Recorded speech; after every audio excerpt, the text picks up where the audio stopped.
Hello, Professor Whitelaw. This is going to be our 801 orthotic device presentation. So just to start off, our client is a 43-year-old female who has suffered from rheumatoid arthritis for the past 16 years now.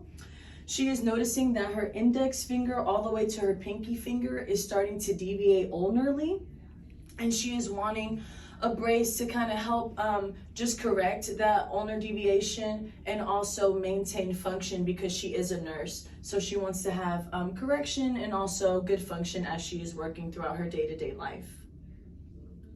So what is rheumatoid arthritis? We'll go ahead and get into that.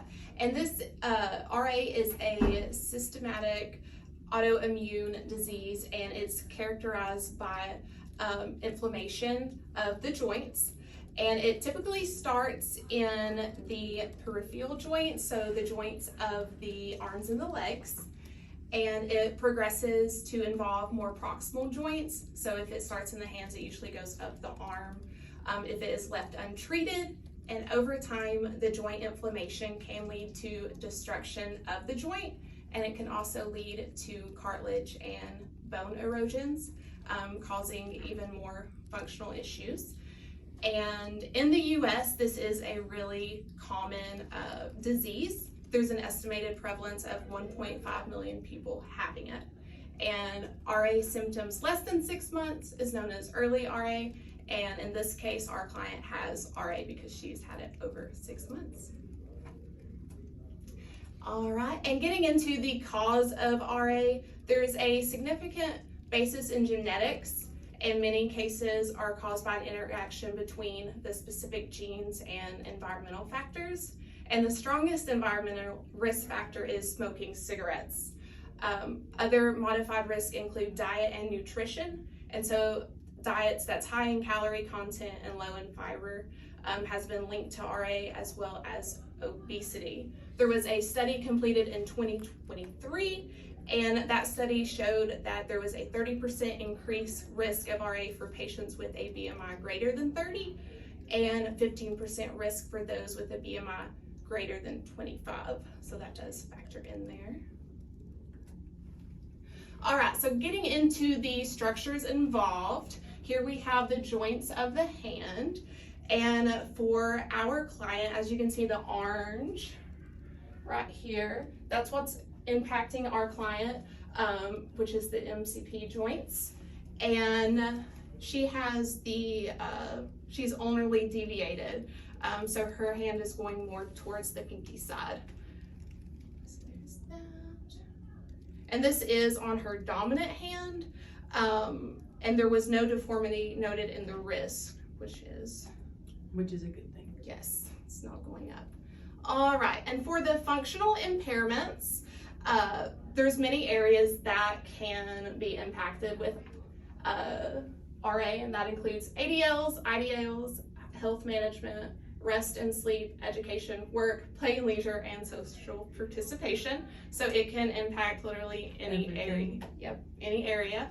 And there was a specific study completed in 2016 that showed that decreased hand strength and hand range of motion most frequently resulted in activity limitations, followed by a decrease in dexterity and impaired vitality.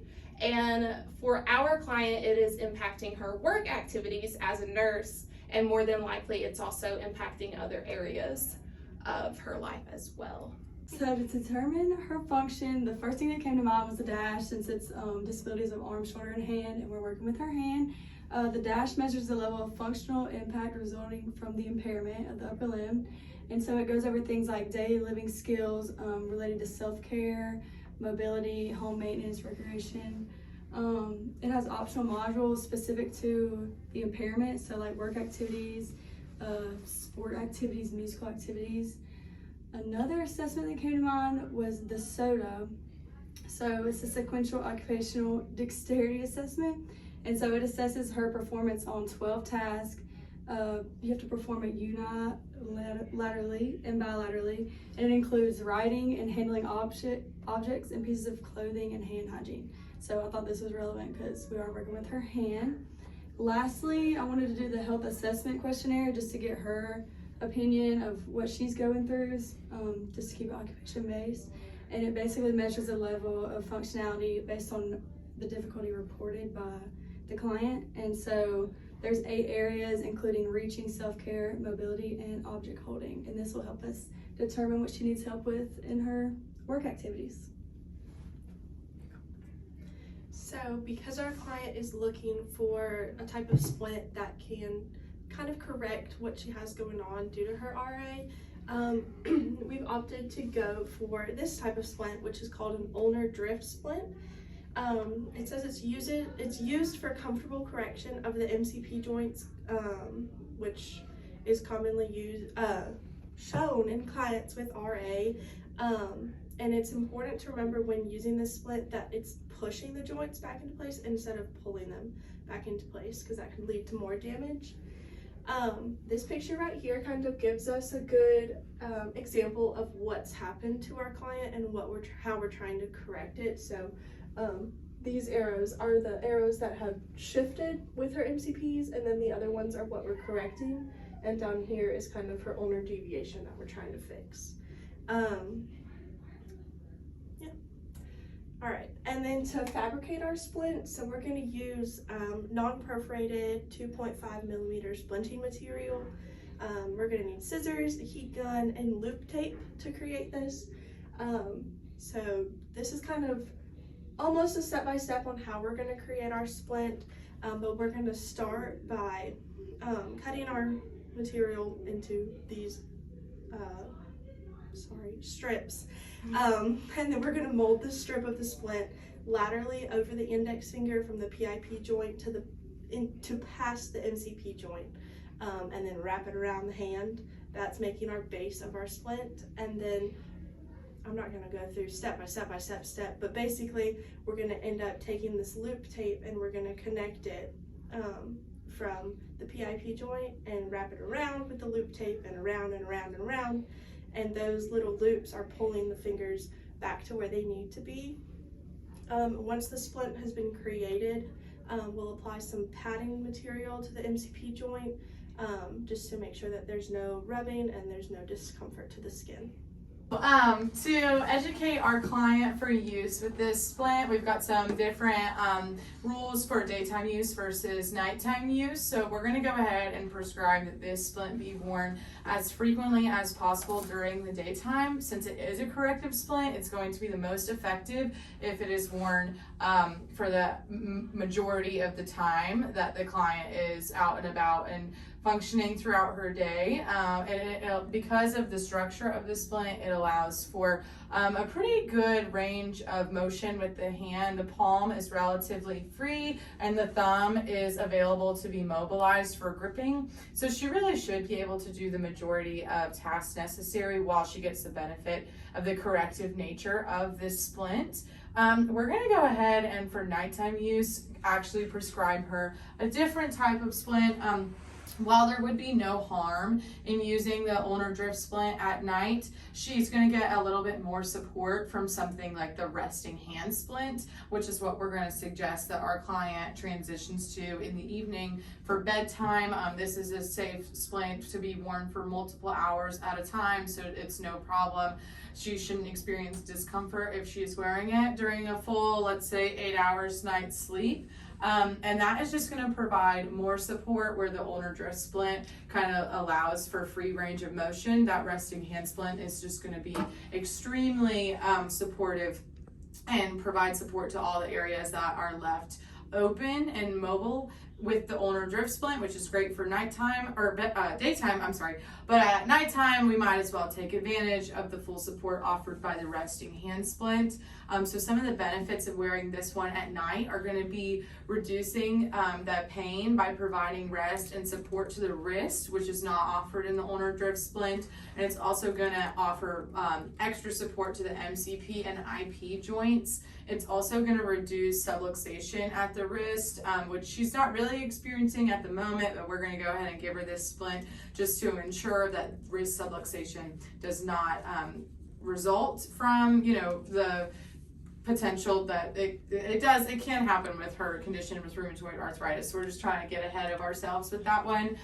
It will also position the MCP joints in a neutral radial ulnar alignment, as well as reduce MCP joint subluxation by supporting the phalanges, because it is going to provide like a bed of support for each individual finger rather than the ulnar drift splint kind of just covering the base of the fingers.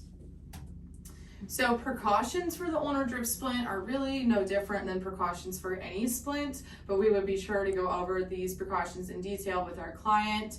The first being, we always want to keep the splint clean and dry. Don't want to wear it like in the shower, don't want to go swimming with it or throw it in the washing machine or dishwasher or anything like that. Also want to avoid leaving the splint in direct sunlight, like you don't want to leave it on a windowsill when you're not wearing it.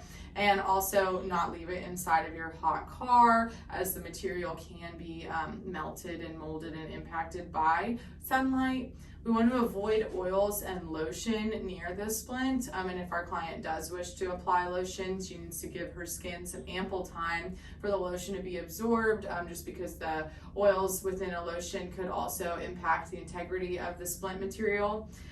We do not want her to attempt to modify the splint herself. If it is uncomfortable, we're going to advise that she doesn't try to insert anything in her splint, as this could cause unnecessary pressure, which might lead to some wounds developing on the skin. And we also don't want her to attempt to trim the splint on her own if she thinks that it would look a little nicer if it were a little smaller. So we're just going to tell her, keep the hands off the splint. We just want to keep your hand in the splint. And we also want to advise her to monitor skin integrity and report any discomfort or changes in skin. If she's starting to see some swelling that she's not sure what it's resulting from, or skin redness or irritation, we want to be aware of that as the therapist, because we might need to modify the splint in some capacity, but really just make sure that she is paying attention to her skin, and if anything seems off, then we want to know. The modality that we've chosen to administer for our client is going to be a paraffin bath. We have a photo of it up here. It looks a little wacky, but what it is warmed up oil and wax that sits in this bath, as it's called. And this is a great treatment for the hands because it's able to maintain consistent contact with the entire ulnar and volar surface of the hand, whereas a hot pack is kind of bulky and it's not going to be able to administer the heat effectively on like the insides of the fingers, and just all surfaces won't really be covered as effectively with a heat pack. And so that's why we've chosen to use the bath, so it can provide adequate heat to all surfaces of the hand and get the most benefit as possible.